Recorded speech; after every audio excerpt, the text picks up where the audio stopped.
कराय। बिना दांत मांजे स्नान किया जाता है तो नहाने के बाद भी व्यक्ति शुद्ध नहीं होता। बिना मल विसर्जित किए हुए यदि स्नान किया जाता है तो नहाने के बाद भी स्त्री पुरुष शुद्ध नहीं होते। मेरी बात को ठीक से सुनिएगा। भले ही पेट खाली न हो तो भी मलमूत्र विसर्जन के लिए जाना चाहिए। दांत मांजे बिना आप नहा के पूजा में बैठ गए तो आप अशुद्ध हैं। और एक और देखा है हमने, टॉयलेट लेट मल त्यागने के बाद में ज्यादातर से माताएं करती हैं, धुले हुए वस्त्रों को छू लेंगी, उनको अंदर बाथरूम में लेकर के जाएंगी और उसके तत्पश्चात फिर नहाएंगी तो वस्त्र तो अशुद्ध पहले ही हो गए, वो तो पहनने के लायक बचे ही नहीं। इसलिए लेट बाथरूम जाने से पहले स्त्री पुरुष सब पवित्र होता है। बाथरूम से अपवित्रता नहीं होती, लेकिन मल विसर्जन करने से तो अपवित्र ही होते हैं। तो अपने कपड़ों को, अपने वस्त्रों को पहले रखिए। आपको शायद ध्यान हो, मैं तो अपनी ग्रामीण ही बात कहूँगा। पहले माताएं छोटे से घुसल खाने होते थे, स्नान करती थी, उनका अंदर का वस्त्र हमारे यूपी में जिसे पेटी कोट कहते हैं, अब यहाँ क्या कहते होंगे पता नहीं है, हमने अपनी माँ को देखा है, और का तो हम क्या बोलेंगे। माँ स्नान करती कहती है, बेटा थोड़ी मेरी धोती ला करके दे दे, साड़ी ला करके, धोती ला करके दे दे। क्योंकि उसको ये पता था, उसको ये मालूम था कि मल विसर्जन के तत्पश्चात यदि वस्त्र को उठाया जाएगा तो वह अपवित्र हो जाएगा। आप नहा रहे हैं, बड़ी बात नहीं है, नहाते समय भी उतनी पवित्रता की जरूरत होती है जितनी कि मंदिर में बैठ करके पूजा पाठ में पवित्रता की जितनी आवश्यकता होती है, जितनी जरूरत है। आज की स्थिति ऐसी है, नहाते समय सब छींटे टॉयलेट सीट पर पड़ते रहते हैं। वही मग्गा उधर घूम रहा है और उसी को आपने ले लिया और उसी से 4 लुटियां डाल लिया है, सब का बड़ा हो गया, कुछ नहीं बचा। ऐसी शुद्धता भंग हुई है कि पूछो ही मत। खनोटे जैसे इतने बड़े बाथरूम है, ना खड़े हो सकते, ना पेस्ट कर सकते, ऐसी स्थिति है। कपड़ा ऊपर लटका हुआ था, टॉयलेट के ऊपर गिरा, वही उठा करके पहन लिया। ज्यादातर से यही होता है, लेकिन ग्रंथ स्वच्छता की बात करता है। सुन सादर जान किए मज्जन तुरत कराय, दिव्य बसन वर भूषण अंग अंग सजे बनाए।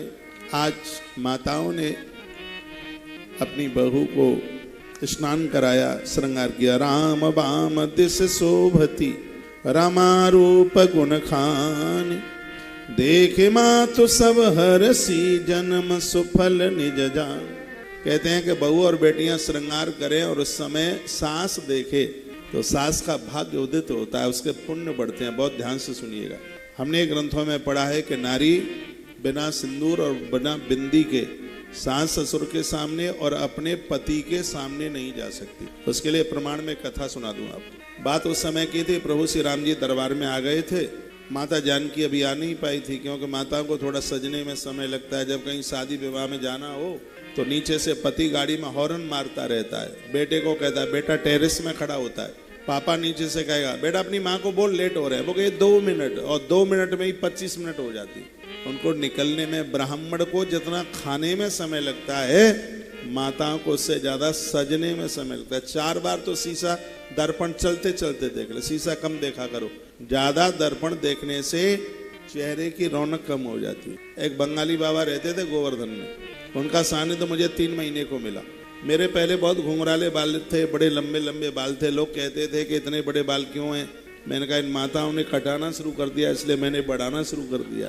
तो वो बंगाली बाबा कहते थे बेटा शीशा नहीं देखते हैं। शीशा, बहुत तपस्वी महात्मा गोवर्धन गिरिराज जी ऐसे बात करते थे जैसे हम और आप बैठे।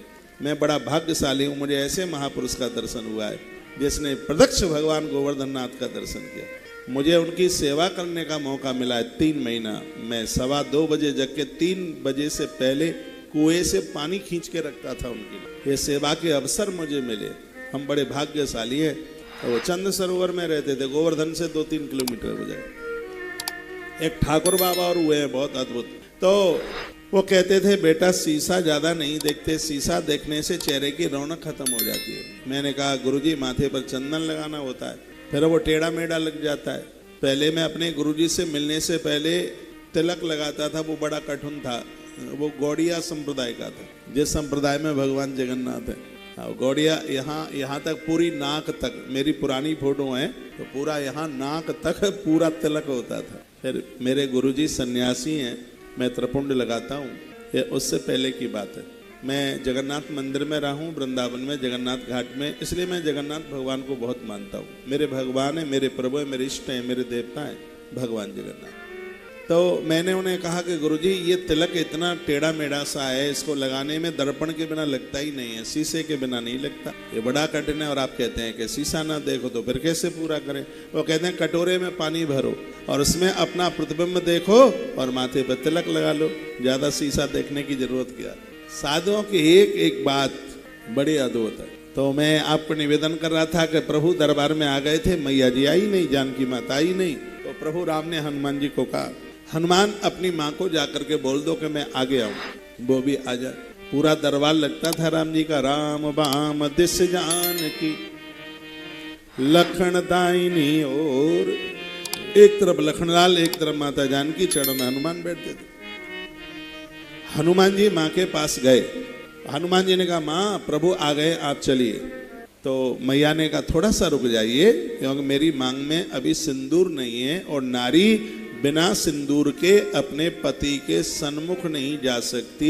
ये माता जानकी के शब्द, पति के सामने, सास ससुर के सामने, यहाँ तक भगवान के सन्मुख भी नारी तभी जाती है जब उसके भाल पर बिंदी होती है। मुझ जैसा आदमी प्रभु के सामने बिना चंदन के, बिना तिलक, जैसे हम लोगों के लिए चंदन तिलक जरूरी है, आपके लिए भाल पर बिंदी। लेकिन दुर्भाग्य यह है कि माथे पर बिंदी कम लगती है, बास्पेशन के ऊपर की दीवार, शीशे के ऊपर खूब चिपकी होती हैं बिंदियां। और बिंदियों में आजकल फैशन आ गई है, जिस कलर की साड़ी और उसी रंग की बिंदी। वैसे हमारे ग्रंथों में 16 श्रृंगारों की बात कही गई है, उसमें बिंदी का जो रंग है वो खून जैसा होना चाहिए, बिल्कुल रक्त जैसा, खून जैसा रंग, खून जैसा रंग बताया गया है बिंदी। बिंदी एक शक्ति है, बिंदी से भाल में कभी भी अपवित्र और अशुद्ध और नकारात्मक कभी सोच नहीं आती। ये बिंदी का अपने आप में बड़ा प्रभाव है, 16 श्रृंगारों में बिंदी है, ये तो होना ही चाहिए। तो मैया ने कहा था कि मैं थोड़ा सिंदूर लगा करके, तो हनुमान जी ने पूछ लिया कि सिंदूर के लगाने से होता क्या है?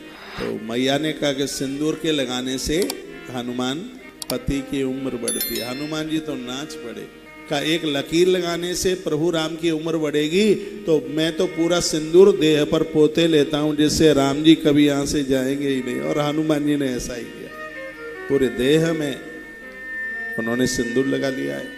बातें तो इतनी अद्भुत हैं कि यहाँ से आगे बढ़ना मुश्किल होता है, लेकिन आयोजक परिवार की बहू ने कहा है कि महाराज जी कुछ भुसुंडी की बात सुना देना, गरुड़ जी की बात सुना देना, इसलिए अब मुझे आगे चल